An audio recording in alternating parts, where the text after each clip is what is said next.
They RTV app వార్తల్ని క్షణాల్లో చదివే అవకాశం ఉంటుంది. ఒక న్యూస్ పేపర్, ఒక టెలివిజన్ ఛానల్ మీ చేతుల్లో ఎప్పుడూ ఉంటాయి.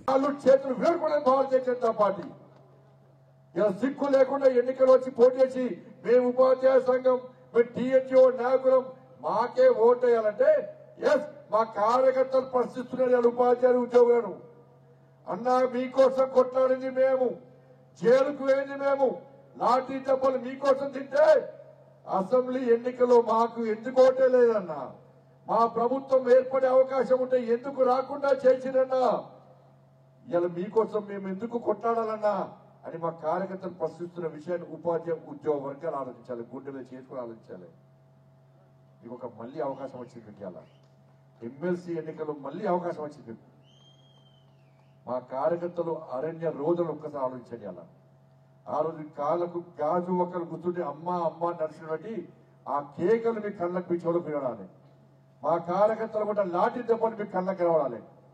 అప్పుడు ఓటేనన్నా ఈసారి కొట్లాడింది మనమన్నా, దెబ్బలు తిన్నది మనమన్నా, లాఠీ దెబ్బలు తిన్నది మనమన్నా, కానీ ఓట్లు మాత్రం అటేసి మోసం చేశారన్నా. కానీ ఈసారి ఆలోచిస్తున్నాను, ఉద్యోగులు ఉపాధి ఆలోచిస్తారు. 317 జీవో కోసం భారతీయ జనతా పార్టీ కార్యకర్తలు మన కోసం బలిదానం మొత్తం బలైపోయారు. వాళ్ళ జీవితాలను సర్వనాశనం చేసుకున్నారు. కాబట్టి ఈసారి పక్కా ఓటు వేస్తామని చెప్పి ఓటు వేయడానికి సిద్ధంగా ఉన్నారు ఉపాధ్యాయ ఉద్యోగ వర్గాలు. మనం చేయాల్సిందల్లా పోయి వాళ్ళని ఓటు రిక్వెస్ట్ చేయడమే మన పని అన్న. కేవలం ఓటు రిక్వెస్ట్ చేయడమే పని అన్న. వాళ్ళే కాదన్నా గ్రాడ్యుయేట్స్ అందరూ మన కోసం చూస్తున్నారన్నా. పార్టీ గుర్తిస్తుంది ఇలా కూడా గుర్తిస్తుంది. గుర్తింపు కోసం పనిచేసినప్పుడు భారతీయ జనతా పార్టీ కార్యకర్త కానే కాదు, కమిట్మెంట్ తోని పార్టీ కోసం పనిచేసేవాడే నిజమైన భారతీయ జనతా పార్టీ కార్యకర్త. వాళ్ళు ఢిల్లీలున్నా, ఓటర్స్ ఢిల్లీలున్నా, ముంబైలున్నా, అన్నా ప్లీజ్ నేను మహేష్ మాట్లాడుతున్నా, దయచేసి వచ్చి నీ అమూల్యమైన ఓటును భారతీయ జనతా పార్టీకి ఓటు వేసి పడి దండం పెడుతున్నా.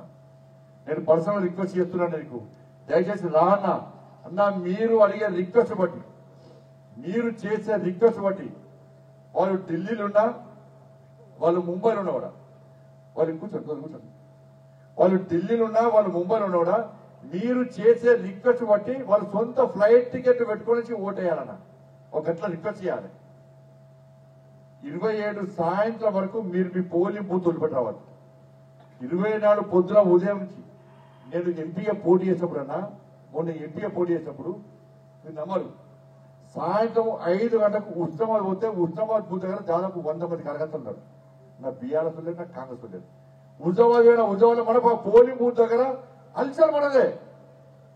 ఆ అల్చల్ చూసే నాకు 2 లక్షల ఓట్లు పడ్డాయి. పోలింగ్ బూత్ దగ్గర ఎలక్షన్ రోజు అల్చల్ చూసే 2 లక్షల ఓట్లు పడ్డాయి నాకు. కార్యకర్తల రిక్వెస్ట్ చూసే 2 లక్షల ఓట్లు పడ్డాయి నాకు. ఓటర్స్ 25 ఓట్లను కలవడము, వాళ్ళు ఫోన్ చేసి ఓటు రిక్వెస్ట్ చేయడము, వాళ్ళను మరిన్ని వీడియోస్ కోసం ఛానల్ ని సబ్స్క్రైబ్ చేయండి. లేటెస్ట్ అప్డేట్స్ కోసం వాట్సాప్ ఛానల్ ని ఫాలో చేయండి. అండ్ లింక్ డిస్క్రిప్షన్ లో ఉంది.